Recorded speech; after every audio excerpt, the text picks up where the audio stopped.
So I might just begin with a little bit of a broad intro, and then by the time we get to our first speaker, Christian Trubson, we'll have the full suite of attendees. So I wanted to begin by acknowledging the traditional custodians on the land on which we're all meeting today. For me, that's the Gadigal of the Eora Nation, and to pay respects to Aboriginal and Torres Strait Islander peoples here today. My name is Sananda Cray. I'm the New South Wales President of the National Media Section of the MEAA, and I also work as a journalist at The Conversation. I've worked as a journalist almost my whole working life. The Media, Entertainment and Arts Alliance is very proud to be associated with this event tonight. We support Julian Assange, not only because he is in fact a card-carrying member of our union, but also because the issues in his case represent a really profound threat to press freedom for all journalists or people doing journalistic work anywhere.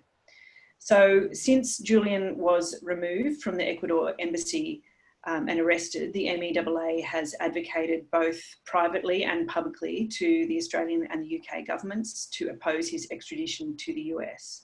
And in June last year, the MEAA arranged for a resolution to be passed at the Congress of the International Federation of Journalists in Tunis, calling on the UK government to resist that extradition of Assange and to raise his case at the very highest levels at the UN and at the European Parliament. We've facilitated meetings with large groups of journalists for members of Assange's legal team, and WikiLeaks editor-in-chief, Christian Trubson, who joins us today. And with Julian Assange's extradition hearing now underway, we're going to continue to do as much as we can to provide support or assistance if and when requested by Julian's legal team. So in the spirit of all of that, we've arranged tonight's briefing so that members can be brought up to date with how this extradition hearing is going and progressing, and some of the risks that this case poses. So we had talked in the invite for this session about having it under, or running it under Chatham House rules, but we've decided to bin that plan. So we're actually just making it all on the record, and it's reportable if that's what you want to do. So no Chatham House rules after all. And we will have some time for questions for Christian and Scott after they've spoken. So if you want to ask a question, please pop it in the chat function at the bottom of your screen, and we'll get to them when we can. So we're going to start with Christian. We're very, very grateful to Christian Trubson for making himself available for tonight's briefing. He is the editor-in-chief and spokesman for WikiLeaks. It is just after 9 AM in London, and he will need to be in court soon. So we're going to let you speak first and kick off with you, Christian. Well, thank you, Susandra, and thanks to the MEAA for organizing this.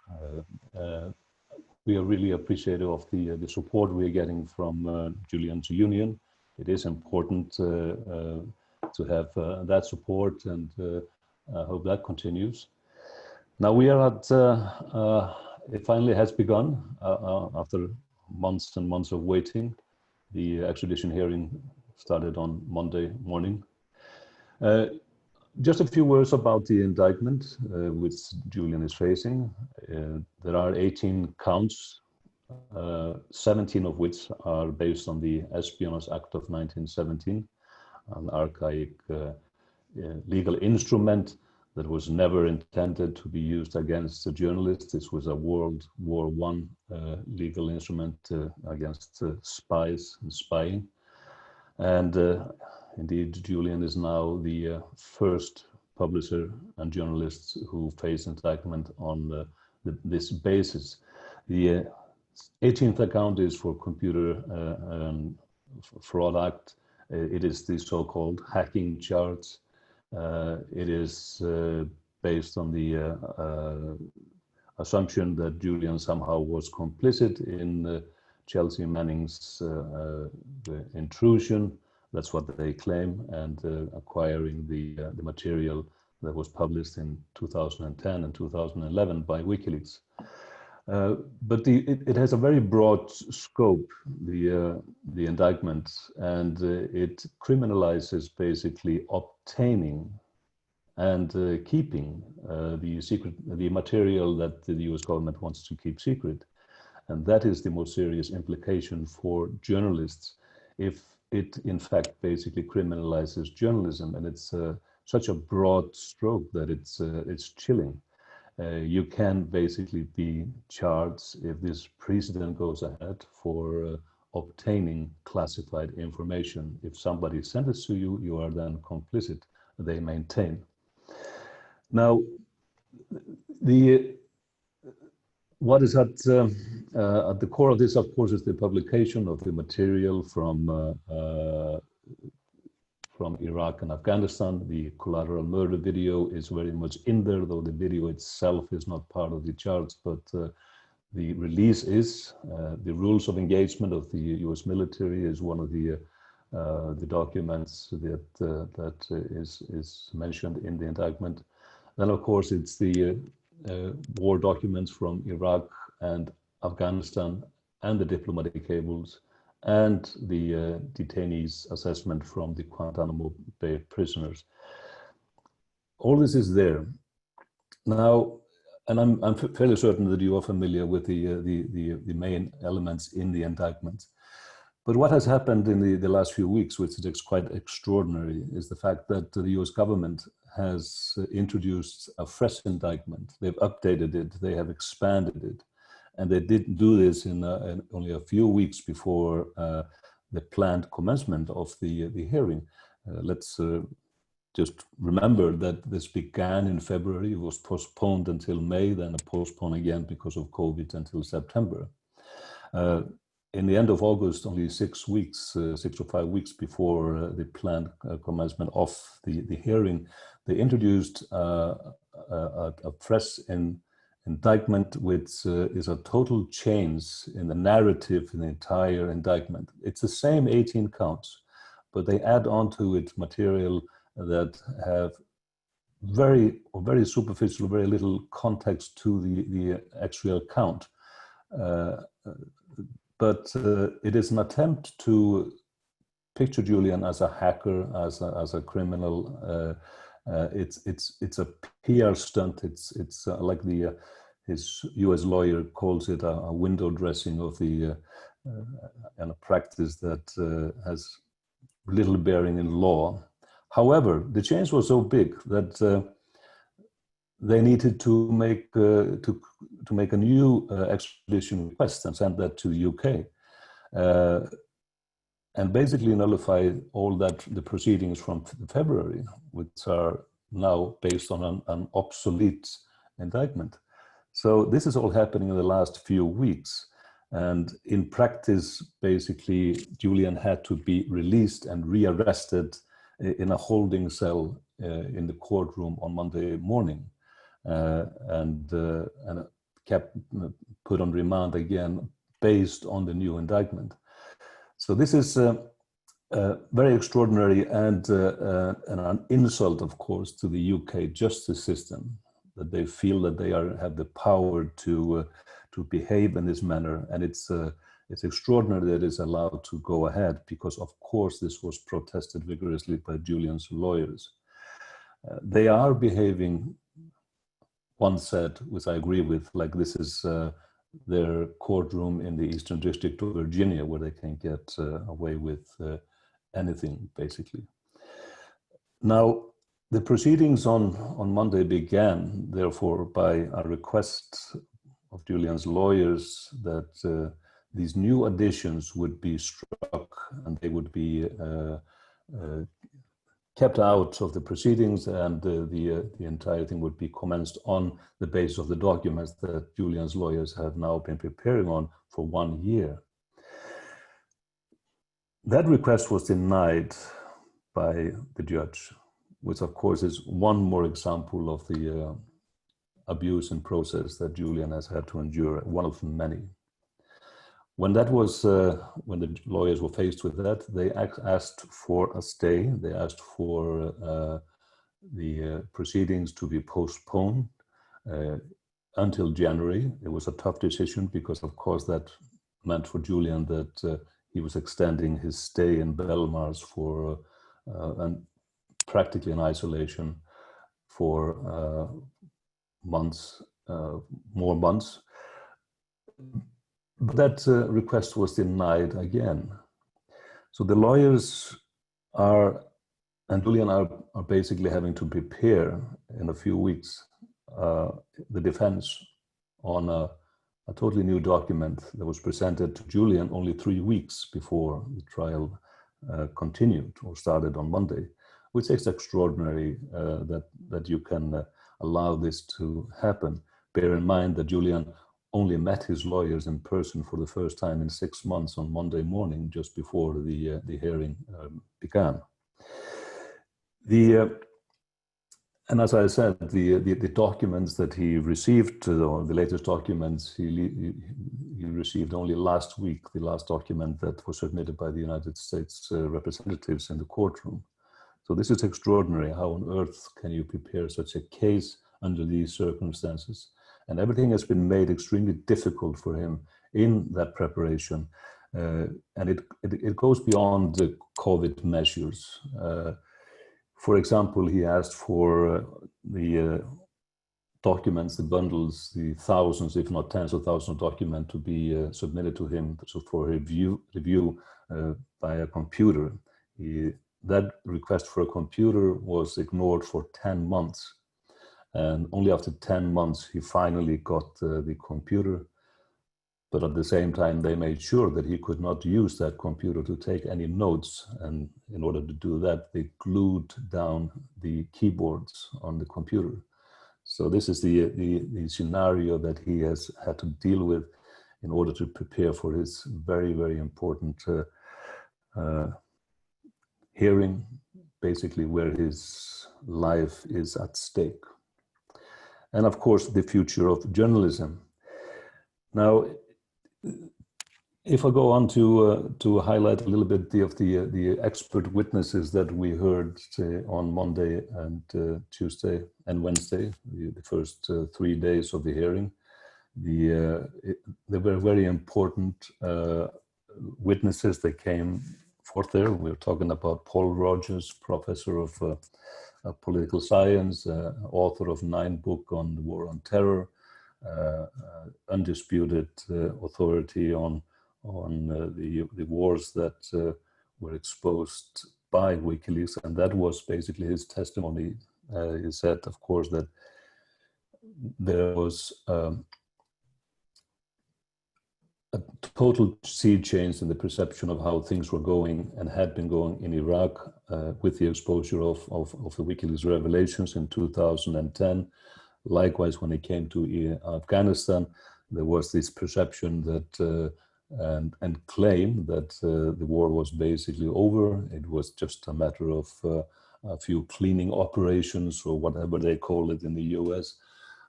But the reality, which was shown by WikiLeaks, of course, told a totally different story. The situation in Afghanistan had only gone from bad to worse throughout the years. And indeed, it's a war that is still ongoing. It's the longest war that the United States has engaged in its history, I believe. He, of course, testified, Paul Rogers, about the political philosophy underlying Julian's work, and he cites his work and said that in his estimate that there was a clear political philosophy. It was not anti-American, even though there was a clear criticism of how the US carries out its foreign policy. So he is a political person with strong political views and of a libertarian nature. Maybe fits in with our conventional left-right political spectrum, but a political stance all the same. This was the basis to show, of course, that the persecution, the prosecution, these two words are interchangeable in my mind when it comes to Julian Assange, is of a political nature, and that Julian should not be extradited on that basis alone, because the extradition treaty between the US and the UK prohibits extradition based on political crimes. And that is what the defense, what Julian's lawyers will attempt to show. Now, Clive Stafford Smith, the founder of Reprieve, came to the court and gave his witness statement. Reprieve is an organization that I believe was started by Clive Stafford Smith in the late 90s to advocate against the death penalty in the US. They later took on the cases of inmates in Guantanamo Bay and have fought for the victims of drone strikes, assassination by the US military and the CIA, and have done fantastic work on that. And Mr. Stafford Smith testified, of course, that the documents published by WikiLeaks had been instrumental in the work of seeking justice for those who had been harmed by the US military. We heard from Professor Feldstein, a distinguished professor in journalism and media, who basically analyzed the work of WikiLeaks and how that would fit in the definition of journalism and journalistic activity. And his testimony was to the extent that all that was done by WikiLeaks was journalistic in nature, nothing outside the scope that is protected by the First Amendment in the United States. Trevor Timm was heard yesterday. Trevor Timm is the founder, one of the founders of the Freedom of the Press Foundation, advocates of press freedom. They have worked for the last 10 years on cases where First Amendment protection is tested in court, and have filed amicus briefs in many of those cases. His strong testimony was that anything that was asserted in the indictment was common journalistic practice. And if that was criminalized, we can talk, for example, about relationship with sources. Julian Assange is accused of a conspiring with Chelsea Manning by asking him for more information, etc., etc. Mr. Timm basically went through all this and said, this is what journalists do on a daily basis in relations with sources. You ask them for more information. If you feel you need more, there is an interaction between journalists and a source that is totally legitimate and protected, and nothing that is alleged in the indictment with reference to those interactions are outside the framework of protected First Amendment practice in the United States. Now, this is the overview of the main points we had there in court. Of course, the opposition, Mr. Lewis, who is acting QC for the Americans, tried in a very spectacular manner to attack the witnesses, discredit them in a fashion that I've never seen in a UK courtroom. It more resembled like a television version of a court drama in the US somehow. He was very hostile. He questioned the integrity of the witnesses without being interrupted by the judge. He basically claimed that they were biased in their opinion and what have you. One thing extraordinary was that Mr. Lewis and the American side were trying to play down what actually Julian is extradited upon, the premise he is extradited upon, and referring to the latest affidavit by the assistant district attorney for the US, Kronberg, which only was handed in the last few days. They claim that Julian is only being charged with publishing information with names of informants, and for the conspiracy, the claimed conspiracy with Chelsea Manning. Now that is blatantly wrong, and it's being pointed out that that is in no compliance with the actual indictment, where there is a clear wording. There is no doubt that simply the possessing these documents and receiving these documents are considered crimes. So nobody understands what this entails, and one wonders if this is a step towards a new attempt to actually rewrite the indictment once again. So this is not adding to the clarity, and the QC for the Americans had to be corrected repeatedly on this basis. The actual document, the new indictment, says tells a different story than what is based in the new affidavit. Now, I think that's good for now. I just want to say a few words about the proceedings. They are extremely chaotic. There is constant problem with video links, which I think everybody is a bit astonished on after all the months and months of all of us working on venues like this one. There have been frequent stops because of video links breaking down. And in terms of access to the courts, it's very, very limited. Only a few journalists are allowed in a side room. There are no journalists in the actual courtroom. And what was really amazing is that 40 organizations, including the Amnesty International, including Reporters Without Borders, including PEN International, had requested and had been given remote video access to be able to monitor the proceedings, and because of their importance for journalistic freedom. On Monday morning, the judge declared that all these accesses had been revoked. She gave no reason for it.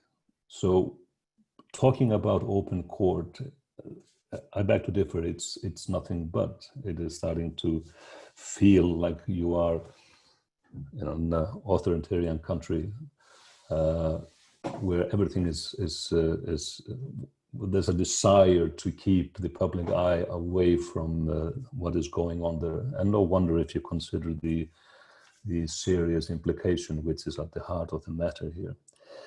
But the fight will go on. One has the feeling that even if all the legal arguments are overwhelmingly on Julian's side, it will not suffice to set him free, especially in this courtroom under the current judge, Vanessa Barreza, which in my opinion has shown in her work. We saw that in February and we see it right now. She constantly interrupts the defense argument, but allows outrageous behavior on part of the lawyers for the Americans. But there will be no justice on this level for Julian. But of course, we remain hopeful, but this will probably be appealed at a later stage. So the battle will go on. I'll be happy to take your questions. I hope this rather long introduction was sort of just an opening. Yeah, no, that was a really good and thorough introduction, Christian. Thank you very much for that. I might just throw briefly to Scott, and then I've got a couple of questions that have come in already. So Scott Ludlam will be familiar to many of you as an Australian Greens senator between 2008 and 2017, I think it was. Yes, but he has been a long-standing activist, writer about free speech, good governance, digital rights, and he's also an MEAA member. So Scott's been following this case for 10 years as a supporter of WikiLeaks and Julian Assange, and a very vocal opponent of the US efforts to extradite him, both as a senator and since leaving politics, he's been involved in bringing attention to the case, and has some ideas about what MEAA members can do to help. So Scott, if I can just sort of throw to you to reflect on, I guess, where your thoughts are about this case at the moment. Yeah, thanks heaps for the intro, and to you and to the MEAA for stepping up really when one of our members needs backup and needs solidarity, it makes me really proud to be a part of this union. And so thanks for being there and for everybody putting this together. And in particular to Kristen, you have a lot on your plate at the moment, and it really, I hope you can feel the appreciation from everybody here.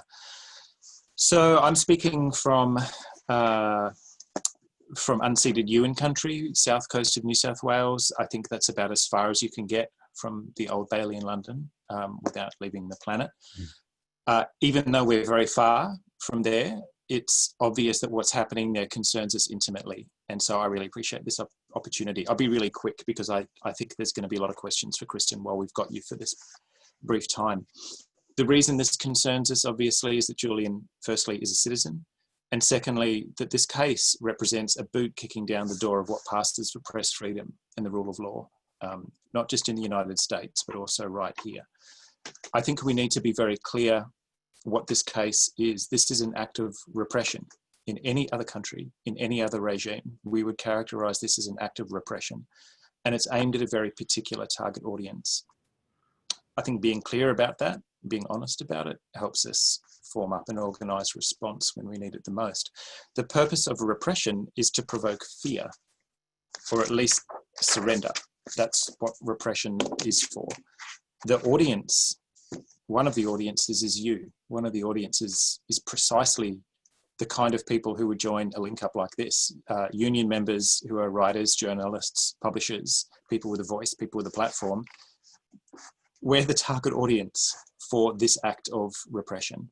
Let's be really clear about that. The other target audience is anybody who might talk to us, anybody who might blow the whistle and tell us what they know. So the strategy, and this has been evident since at least 2011, has been to destroy the institutional support for WikiLeaks and to clear away the kind of core, the protective penumbra, if you like, of moderate media organizations or institutional media organizations to leave WikiLeaks as isolated as possible. There was a proposal to destroy moderate support and peel off the New York Times and the Guardian and the other institutional support for WikiLeaks and just let WikiLeaks cop it alone. That's the strategy. That's what they've been doing all along. And so it's really important that we're coming together now. That strategy has failed. There is, I think, a very powerful groundswell. It hurt us, that disinformation campaign really hurt us over the intervening decade. Now we start to see it shatter. The things that Julian and Kristen have been warning about for more than 10 years have come true. That's why Julian took refuge in the embassy. Repression can backfire. And instead of fear or surrender, repression can also provoke anger and defiance. And that is what is needed. And that's what we're called on, I think. That's the reaction that we're called on now. That choice is ours. Right now, to use our platform, the MEAA is doing its bit right here. Creating a platform, creating a meeting place so that we can hear from Kristen and organise a response. Now it's up to us.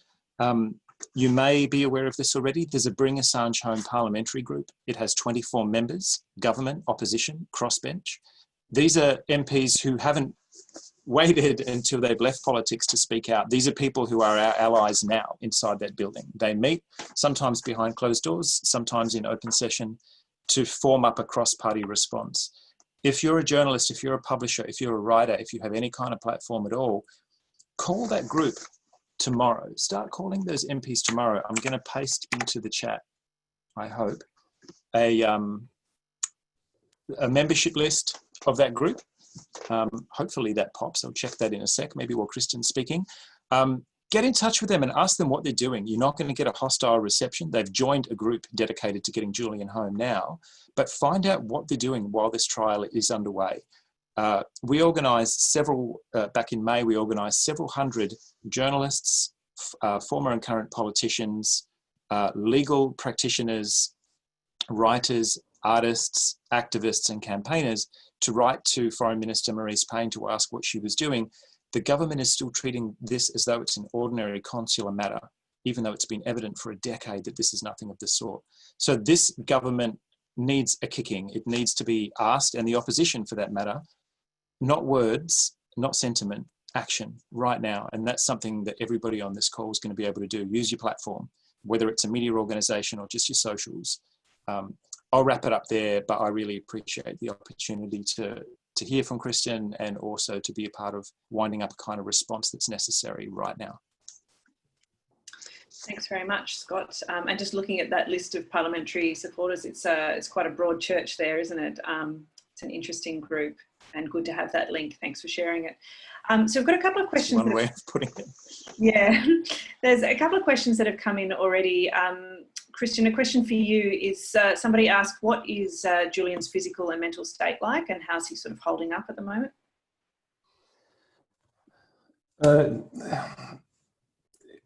He is not in a good place for obvious reasons. It was presented to the courts a few weeks ago in an administrative hearing that his health has declined over the last few weeks. It is extremely stressful situation, and after all these years and years of confinement, it is of course showing, and no wonder it has been such a difficult time. I hope that that he can hold out.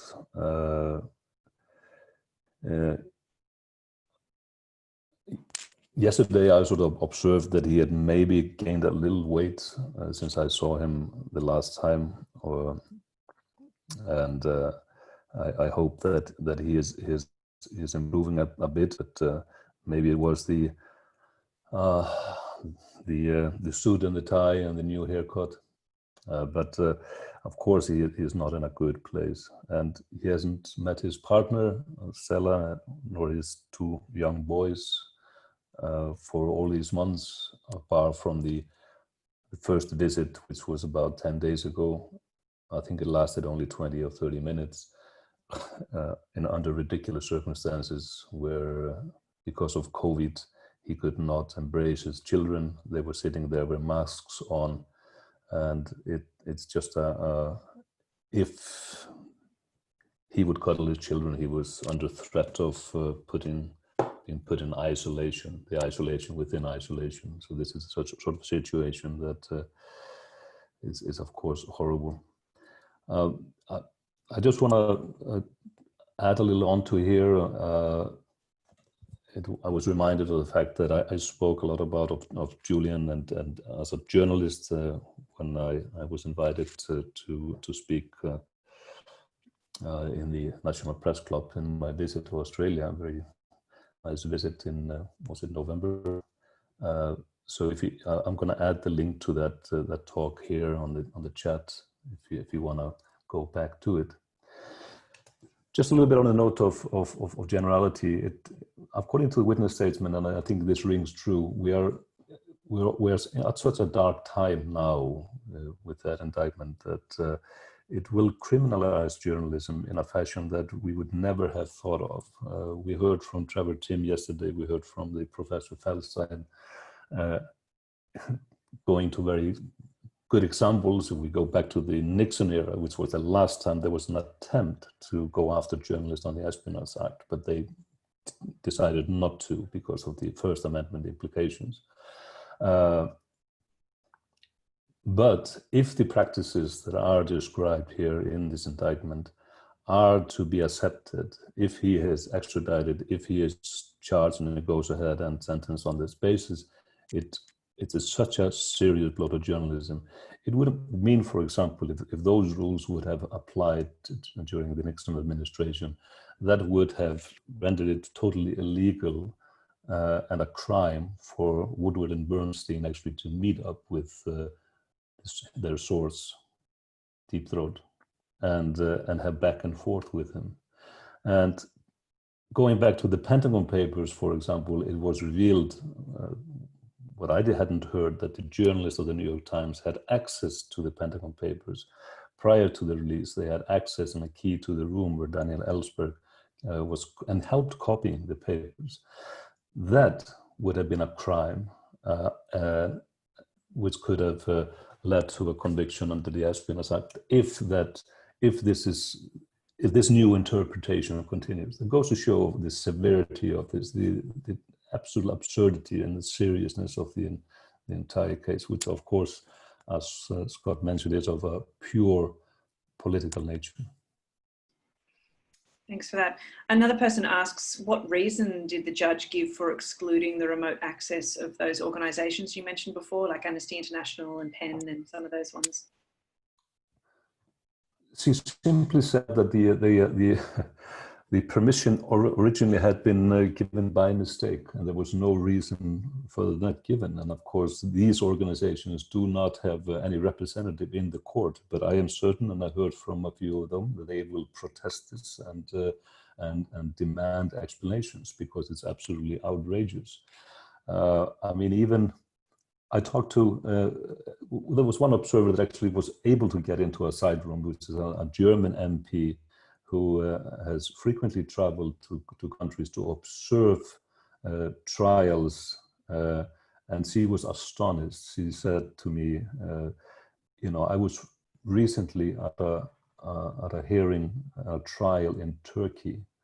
The limitations of Erdogan's government was somewhat there, but compared to Old Bailey's setup, this resembled more something you could expect to see and feel in Belarus, in Minsk, or other countries we don't think hold democratic principles or fair justice in high regard. Okay, and Scott, I wonder if you could just maybe mention what progress you think could be made to get the Australian government to sort of show some interest here. This group that's meeting, are they sort of making any headway? Is Maurice Payne showing any interest? Is there any, what's the outlook there? Oh, wow. I feel like if we knew how to really turn that key, we'd have done it. We did eventually get a 2-page letter back from the foreign minister, I think about a month actually after we wrote to her. And it was a courteous recitation of arguments that we've been hearing since the Rudd era, actually. The script hasn't really changed all that much, that they're treating this as a consular matter. Embassy staff have been in touch. And we don't interfere in other countries where the rule of law prevails, and so we're not a party to this court case. I think Christian said something at the rally the day before yesterday when they kicked off the hearings, was that this matter won't be resolved on legal grounds alone. This is a deeply political case. So that, I suppose, is, if it were purely on legal grounds, I'd be feeling pretty helpless. I'm not a lawyer. I don't have access to the courtroom. I can't get on the live stream. I've got nothing. None of us do, apart from the handful of folk who are allowed in. But it's not purely a legal matter at all. This is deeply political. For folk whose memories go back that far, David Hicks was, you know, never pretended to be a journalist, never framed himself or pitched himself as a national hero. He was accused of quite serious terrorist activities. Political pressure got him out of Guantanamo Bay. His family helped get him out, and it blew up, and it turned into a big political issue that even the Howard government eventually was moved. I feel like we haven't clearly hit that critical mass yet politically, but it helps to understand that this is a political question and that Australia absolutely could diplomatically intervene if it so chose. We have to build that critical mass. Nobody's going to come along and do that for us. Christian, did you have something you want to add there? Yeah, there have been times that I've been really depressed over the lack of support and attention to this case in the past. But then I'm reminded about the simple fact that there is often a dramatic sea change very quickly. And it's often very hard to put a finger on it. But we must keep on going, and there must be a pressure, especially on politicians, to intervene there, because this is, as Scott said, a political case. There is no doubt about political motivation in how this is being carried out. And there has to be a pressure on politicians to intervene. And that will lead to a sea change. I am absolutely certain, and so I am optimistic that we'll win in the end. But public support is needed, and basically there is a need to inform the public about the severity of the case and the nature of it, and the implications that this will have for everyone. Two questions. One from me. If we want to follow this case and the hearings, like, what is the best way to do that? And another person wants to know, would the panel consider Julian a journalist or a dissident or an activist, or all of the above? So yeah, how do we follow the case, and I guess about how Julian sees himself and is seen? Well, I mean, if I start, it was enlightening to listen to Trevor Timm in the courtroom yesterday, which he said basically it doesn't really matter whether he is a journalist, but because he and we are talking here about journalistic activity, journalistic endeavor. That is the thing that is protected in the United States under the First Amendment. You have, especially in our days with the internet, you have the broadening of the scope of how we define a journalist, and it can vary from country to country.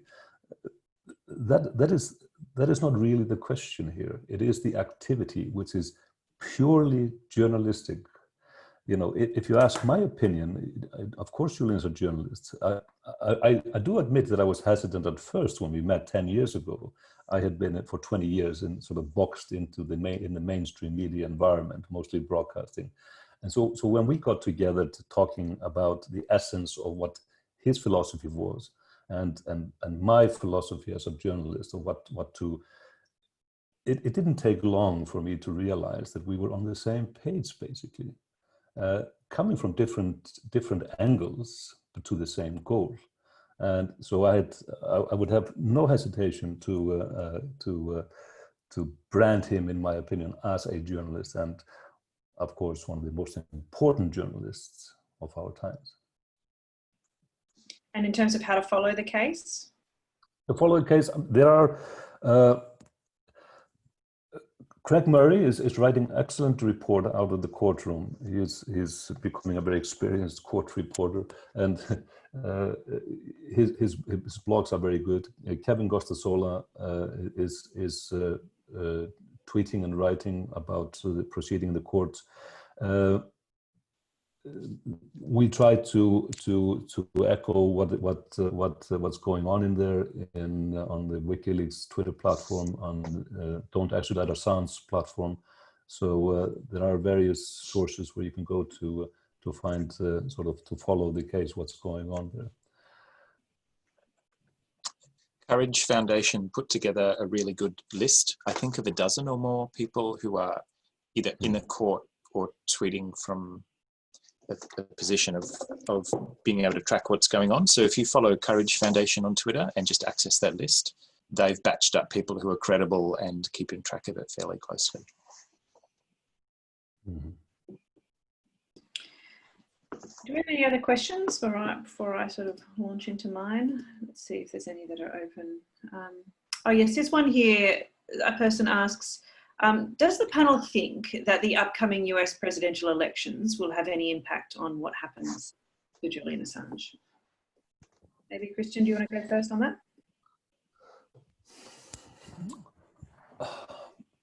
I'm not sure, actually. I don't see much support for Julian, if that is the question on the side of the Democrats. Don't forget that Biden did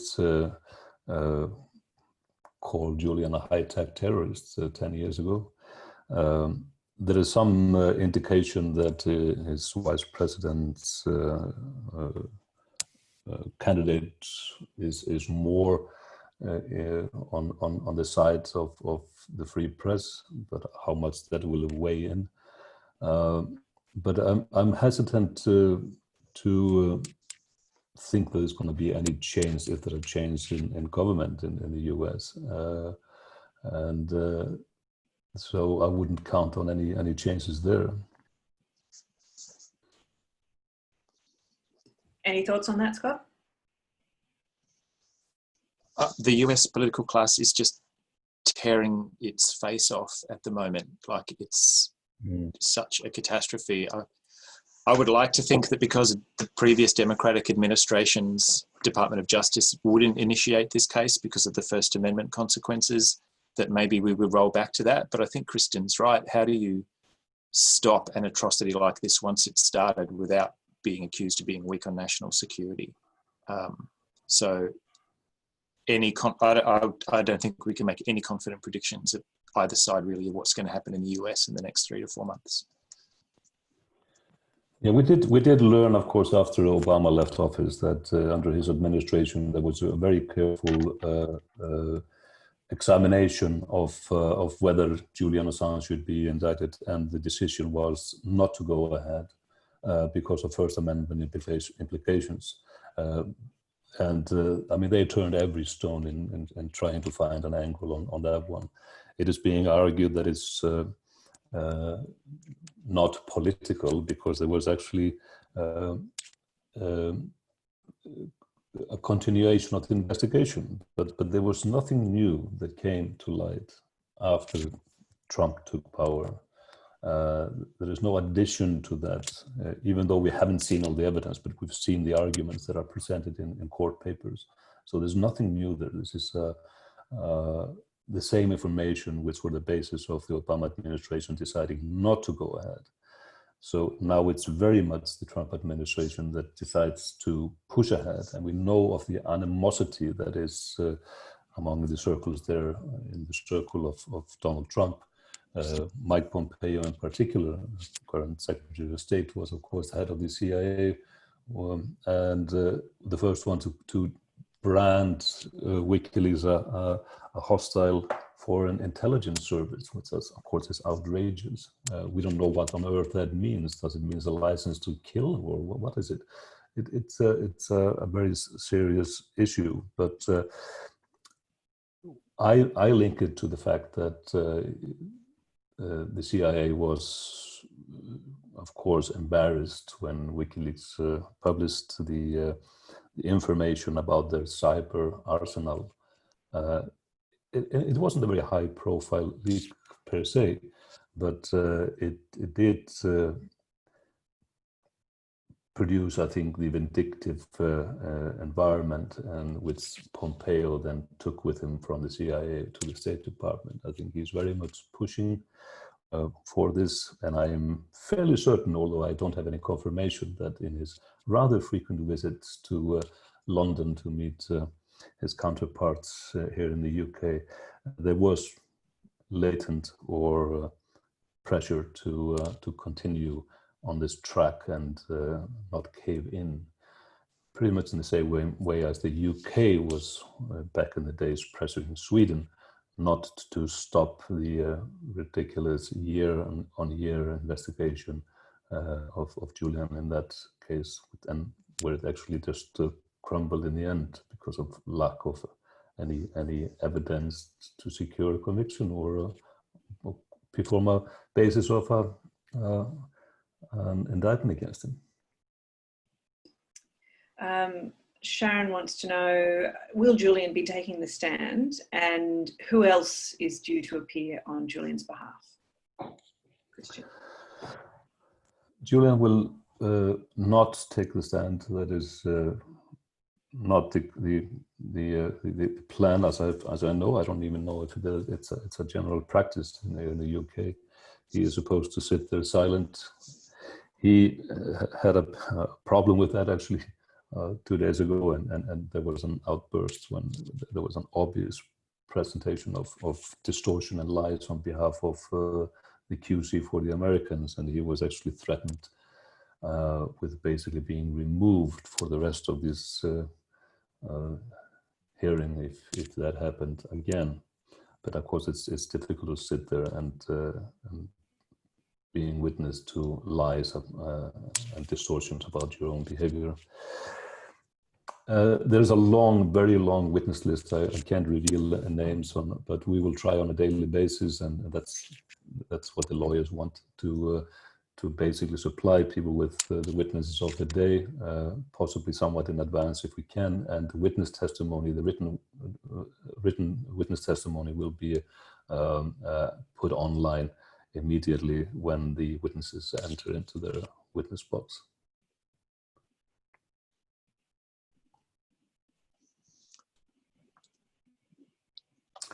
You're muted. Sorry.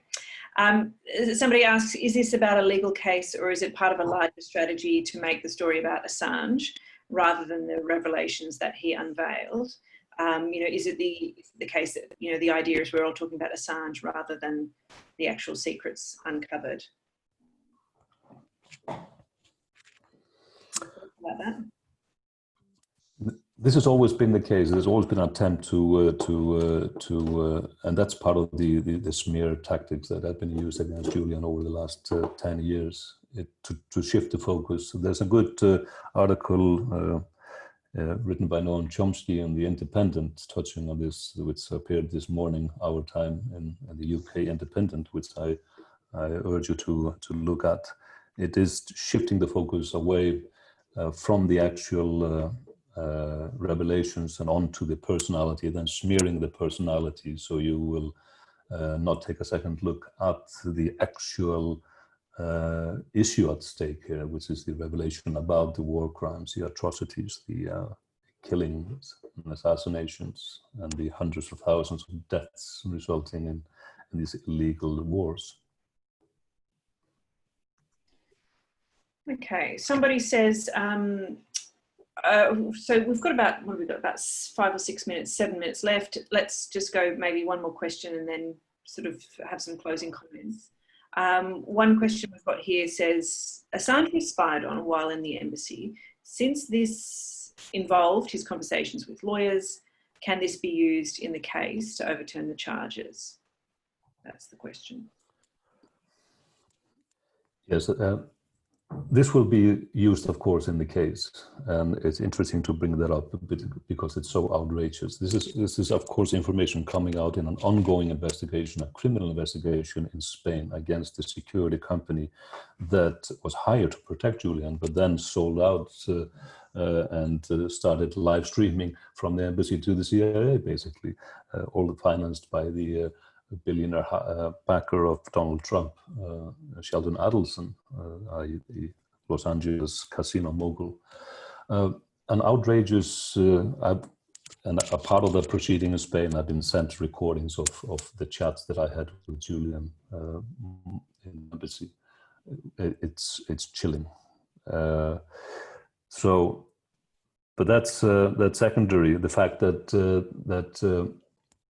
the conversation were recorded and taped and submitted to the opposition, to the CIA, basically. Well, they called it, they actually admitted the stuff in emails, and they were working for the dark side, and I would, so they knew exactly who they were working for. But these are privileged conversations he was having with his lawyers, Baltasar Garzón, Gareth Pierce, Renata Vila, Aitor Martinez from Spain, Jennifer Robinson from Australia, and Jeffrey Robinson actually as well.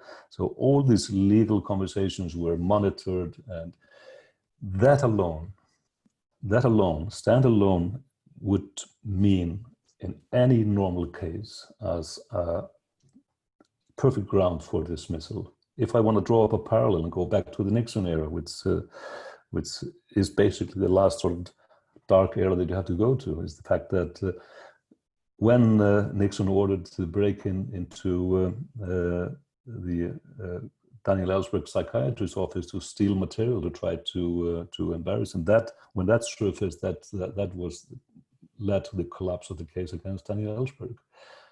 We're talking here about legally privileged conversation with all his lawyers. All this was spied upon. All this was applied to the other side, to the US agencies.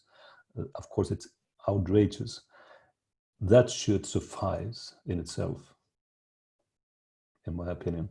But this is only one of so many many things, that if this was a purely legal case, I wouldn't worry at all. But this is a political case, and as Scott mentioned out, it will be only resolved on the political level. Well, we might just have some time for closing comments. Christian, I know you've got to go first. Is there anything that you wanted to wrap up to say? Just in general, I mean, I'm very appreciated, and I was heartened when I was in Australia almost a year ago now to see that there was a growing support for this the support of Julian and against its extradition, because it's and people were starting to understand more clearly the importance of this case for journalists and for journalism. But of course, as well, this is an extremely serious case for an individual, and it's such a huge human rights violation against an Australian citizen. And the combination of the two, I'm sure, will lead to more awareness and more support in Australia. So I'm very happy for this meeting, and I hope in better times I can visit the country again, and hopefully with Julian at my side. Scott, any last thoughts? No, I don't want to spoil that vibe. I think that's a beautiful way of finishing it up. As long as we all know, none of us here are spectators. This is very much something that we can all be engaged in over the next couple of weeks. Well, I'll just finish by saying thank you very, very much to Christian and Scott for those updates tonight. That was really valuable briefing. And if there's one thing that we can all take home from this, it's that we all now have a much better understanding and should realise that we all have a stake as journalists in this case, and that if this extradition is successful, it means that any journalist, any person doing journalistic activity could face jail for speaking to sources, using sources to report on secret activities, of the US government, military, diplomatic and intelligence apparatus. So very, very important case for anybody working in journalism. So if there's demand for it, we might have another briefing like this at the conclusion of the extradition hearing, but just wanted to close by saying again, thank you very, very much to Christian and to Scott for tonight. Thanks for having me. Goodbye. You're welcome.